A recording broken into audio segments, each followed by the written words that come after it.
नमस्कार दोस्तों, मैं रुद्र एक बार फिर स्वागत करता हूं आप सभी का YouTube चैनल योगा साथी पर, जहां पर आपको योगासन से रिलेटेड लगभग सभी जानकारी जानने को और सीखने को मिलती है। देखिए दोस्तों, पिछली वीडियो में हमने ब्रिक्स की सपोर्ट से डिफरेंट एक्सरसाइज को किस तरीके से इंक्लूड करके हम बैकवर्ड बेंडिंग को मैक्सिमम लेवल तक इंक्रीज कर सकते हैं, इस बारे में सीखा। और आज की वीडियो में हम इन्हीं ब्रिक्स की सपोर्ट से वो डिफरेंट प्रैक्टिस को किस तरीके से इंक्लूड करके अपने फॉरवर्ड बेंडिंग को मैक्सिमम लेवल तक इंक्रीज कर सकते हैं, इस चीज़ के बारे में सीखेंगे। देखिए दोस्तों, अगर आप बैकवर्ड बेंडिंग को एक अच्छे लेवल तक इंक्रीज करना चाहते हैं, आप बिगिनर हैं, इंटरमीडिएट प्रैक्टिशनर है या फिर एडवांस प्रैक्टिशनर है, इन तीनों के ऊपर मैंने डिफरेंट वीडियो बना रखी है। वीडियो की लिंक आपको डिस्क्रिप्शन में मिल जाएगी। अगर आप बैकवर्ड बेंडिंग को इंप्रूव करना चाहते हैं तो उन वीडियो को देखकर अपने बैकवर्ड बेंडिंग को सीख सकते हैं कि किस तरीके से हमें प्रैक्टिस करनी चाहिए। और आज की वीडियो में दोस्तों हम फॉरवर्ड बेंडिंग के बारे में सीखेंगे। दोस्तों, अगर आपको हमारा काम पसंद आता है तो चैनल को सब्सक्राइब जरूर करें और वीडियो को ज़्यादा से ज़्यादा शेयर करने की कोशिश करें। और हाँ दोस्तों, अपना वैल्यूएबल कमेंट जरूर करें। जो आपका कमेंट है हमारे लिए मोटिवेशन का काम करता है। और दोस्तों, बहुत सारे प्रैक्टिशनर का ऑनलाइन क्लासेस के रिगार्डिंग मैसेज आता है। तो हाँ दोस्तों, हम ऑनलाइन क्लासेस लेते हैं। बिगिनर के लिए सेपरेट बैच है, इंटरमीडिएट के लिए सेपरेट है, एडवांस प्रैक्टिशनर के लिए सेपरेट है।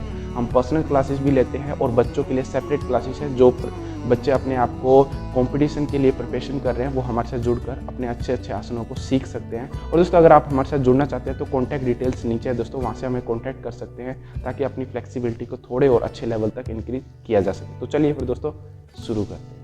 दोस्तों स्टार्ट करते हैं इसकी फर्स्ट प्रैक्टिस में हमें क्या करना है, हमें एक पैर को आगे पीछे इस तरीके से रखना है और अगले वाले पैर के जो टो है उसके नीचे ब्रिक्स को इस तरीके से रखना है। अपने दोनों हाथों को फोल्ड करना है एंड अप एंड डाउन करना है। 1 2 3 4 5 इस तरीके से 10 बार करना है। अब दोस्तों इसमें ध्यान रखने वाली क्या बात है, पहली चीज़ जो हमारा टो है, सिर्फ टो हमारा इसके ऊपर रहेगा। ये नहीं कि पूरा लेग नहीं, सिर्फ और सिर्फ टो और हमारी जो हील्स है वो जमीन पर रहेगी। हमारा जो लेग है वो बिल्कुल स्ट्रेट रहेगा और पिछले वाला लेग भी स्ट्रेट रखना है। पैर का पंजा भी फॉरवर्ड में रहेगा, हल्का सा 30 डिग्री पे बाहर रहेगा। अगर मैं साइड से अगर आपको दिखाऊं तो देखिए ये जो लेग है वो हल्का सा बाहर रहता है। ये नहीं कि बिल्कुल स्ट्रेट नहीं, हल्का सा बाहर रखना है और इस लेग के बिल्कुल पीछे रखने की कोशिश करना है। सामने से अगर देखो तो इसके बिल्कुल हमारा पीछे है, बैलेंस है। और दोस्तों एक गलती हमारी क्या होती है, जब हम ये चीज़ करते हैं, जो हमारा हिप्स वाला पोर्शन है, जो हमारी हिप्स वाला पोर्शन वो इस तरह कैसे निकल जाता है, नहीं ये सीधा रहेगा।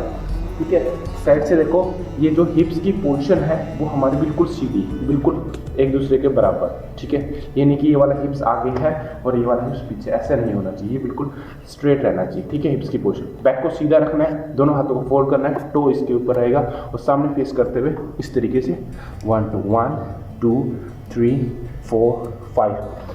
बहुत अच्छा स्ट्रेच करते हैं दोस्तों हमारे हैमस्ट्रिंग वाले मसल्स पे, यार हमारे हैमस्ट्रिंग वाले मसल्स और थाई वाले मसल्स पे।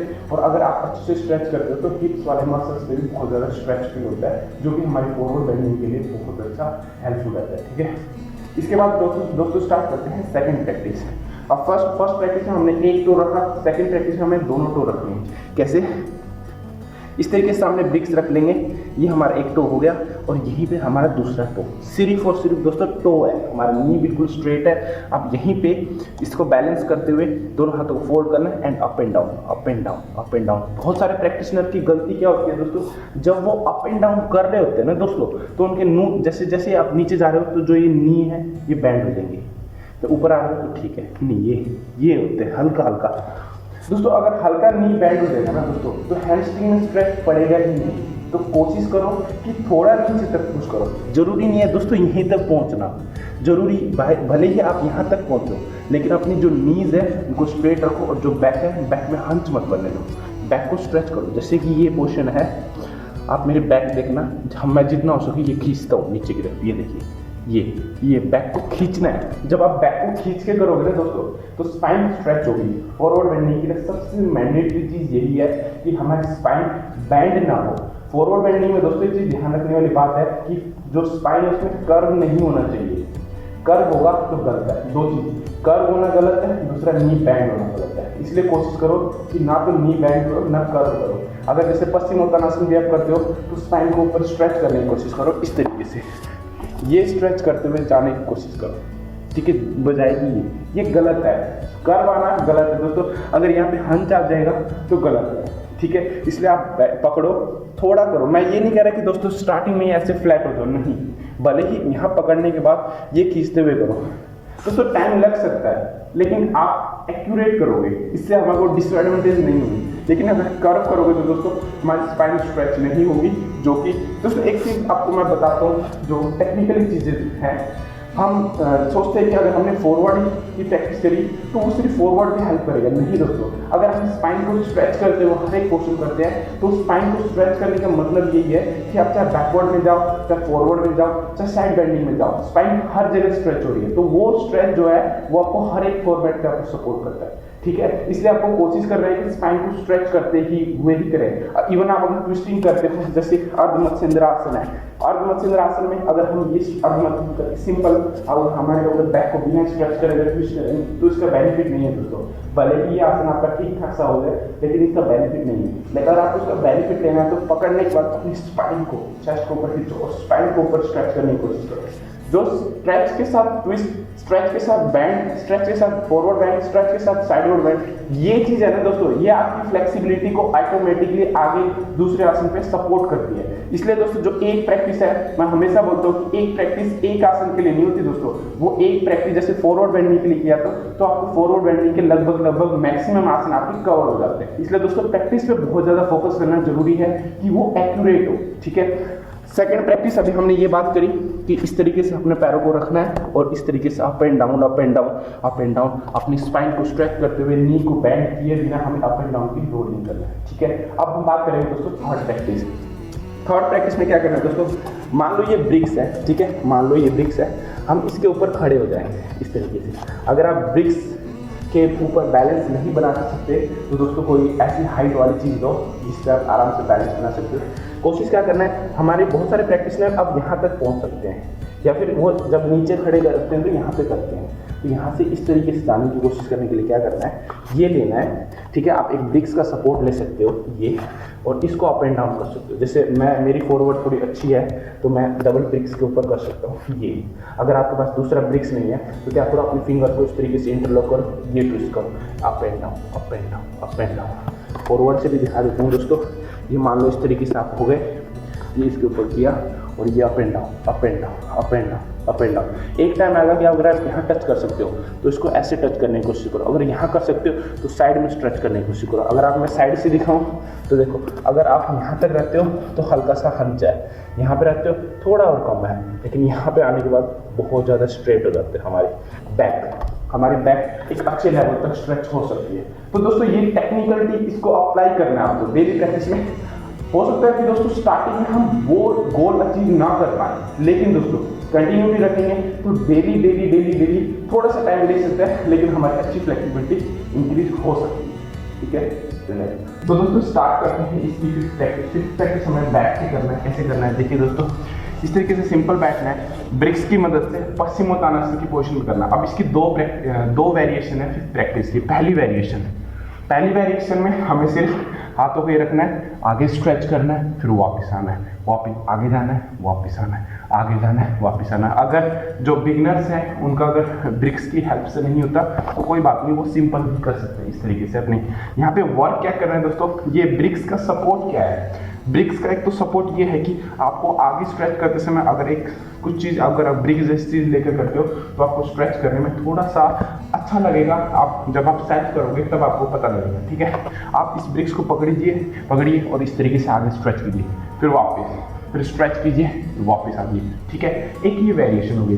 दूसरी वेरिएशन क्या करनी, हमें ब्रिक्स को इस तरीके से यहाँ पे रखना है। अब यहाँ पे रखने से दोस्तों क्या होगा, जो हमारे जब हम फॉरवर्ड बेंडिंग खींचते हैं ना पश्चिमोत्तानासन की, तो पैरों के पंजों की पोजीशन पैरों के जो पंजों की पोजीशन है वो थोड़ी इस तरीके से हो जाती है, इस तरीके से। बहुत सारी गलती की वजह से वो इस तरीके से, किसी की ये आगे की तरफ ऐसे स्ट्रेच होते हैं, किसी के ये पीछे स्ट्रेच नहीं कर पाते, स्ट्रेच कर रहे हैं तो नी बैंड होते हैं, ठीक है। इस प्रॉब्लम को सोल्व करने के लिए क्या करो, आप दोनों पैरों को इस तरीके से आपस में बिल्कुल बराबर रखो, यहाँ पे इस तरीके से ब्रिक्स रख लो, ये ठीक है। अब क्या होगा कि हील से लेकर यहाँ तक इसकी सीधाई में रहेगा, मतलब बिल्कुल स्ट्रेट रहेगा। तो आप इस तरीके से इसको पकड़ो और यहाँ पे अपनी बैक को इस तरीके से स्ट्रेच करो, ठीक है। अब जो इसको स्ट्रेच नहीं कर पाते, जिनके हाथ नहीं पहुँच पाते, वो कैसे कर सकते हैं, थोड़ा सा अपने पैरों को इस तरीके से फोल्ड करो, यहाँ पे ब्रिक्स को रख लो, रखने के बाद अपने इस तरीके से फिंगर इंटरलॉक भी कर सकते हो, इस तरीके से पकड़ भी सकते हो, और धीरे धीरे इस तरीके से स्लाइड करते हुए जाओ और घुटने सीधे कर अब यहाँ पे दोस्तों वर्क क्या करना है, सबसे पहले अपनी बैक को ऊपर स्ट्रेच करना है। मैंने पहले ही बोला था कि स्पाइन को स्ट्रेच करना है सबसे पहले, और उसके बाद धीरे धीरे धीरे धीरे धीरे इस तरीके से बैंड करो। सबसे पहले आपको स्पाइन को स्ट्रेच करना है, उसके बाद बैंड करना है। याद रखना, नी हमारे बैंड नहीं होनी चाहिए, पैरों की पोजीशन हमारी ऐसे नहीं होनी चाहिए, जैसे पैर बिल्कुल स्ट्रेट होने चाहिए, ये फिर साइड से इस तरीके से ये गलत होता है दोस्तों, ठीक है। तो इसको साइड से इस तरीके से नहीं करना, तो इसकी प्रैक्टिस इस तरीके से करना है। इसमें एक चीज और इंक्लूड कर सकते हो, अगर आप थोड़ा और एडवांस जाना चाहते हो तो दोनों पैरों के नीचे ब्रिक्स को इस तरीके से रखा और दूसरे ब्रिक्स को इस तरीके से पकड़ा और ये स्ट्रेच किया। इससे जो नी के नीचे यानी हैमस्ट्रिंग मसल्स है ना, थोड़ा और स्ट्रेच फील होता है दोस्तों, स्ट्रेच होता है। और जब आप इसकी डेली प्रैक्टिस करोगे, ये बहुत इधर नहीं रखना दोस्तों, ठीक है, इसको थोड़ा सा यहाँ पे रखना है, सिर्फ हील्स और इसको नीचे प्रेस करके रखना है और उस तरीके से इंटरलॉक करो एंड स्ट्रेच करो, जैसे कि ये और ये, ठीक है। इससे आपके हैमस्ट्रिंग मसल बैक और शोल्डर के साथ अच्छा स्ट्रेच बढ़ जाएगा, ठीक है। इसके बाद दोस्तों स्टार्ट करते हैं नेक्स्ट प्रैक्टिस। नेक्स्ट प्रैक्टिस थोड़ी सी एडवांस है, इसको समझिए सबसे पहले कैसे करना है, मैं आपको करके दिखाता हूँ। दोनों हाइट के अकॉर्डिंग दोनों ब्रिक्स के नीचे इस तरीके से गैप बनाए, जैसे मैंने मैट लेवल का डिस्टेंस लिया है, ठीक है। उसके बाद अपने दोनों हाथों पैरों को इस तरीके से स्ट्रेट करना है। यहाँ पे दो वेरिएशन है। पहली वेरिएशन है, इसको पकड़ो और अपनी बैक को इस तरीके से स्ट्रेच करके अपनी चीन को जमीन पे लगाओ। इसको कूर्मासन भी बोलते हैं दोस्तों, कूर्मासन की प्रैक्टिस भी बोलते हैं। अपने नीज को बैंड नहीं होने देना, दोनों पैरों की जो हील्स है सिर्फ वही ब्रिक्स के ऊपर रहेगी, दोनों हाथों से दोनों पैरों की हील्स के पास पकड़ना है और इस तरीके से ये स्ट्रेच करना है, ठीक है, चीन को लगाने की कोशिश करना है। ये बिगिनर्स के लिए। अब थोड़ा सा और एडवांस जाना चाहते हो तो क्या करो, थोड़ा सा आगे बैठ जाओ, नीज को बैंड करो, ठीक है, और इसको हाथ को इस तरीके से ले जाओ ये, और इसको स्लाइड करते ये थोड़ा सा इस करेंगे ये, ठीक है। यानी स्ट्रेच करने के बाद अपने नीज को नीचे प्रेस करना है और अपने जो चेस्ट वाला पोर्शन है इसको इस तरीके से एक्सपेंड करना है।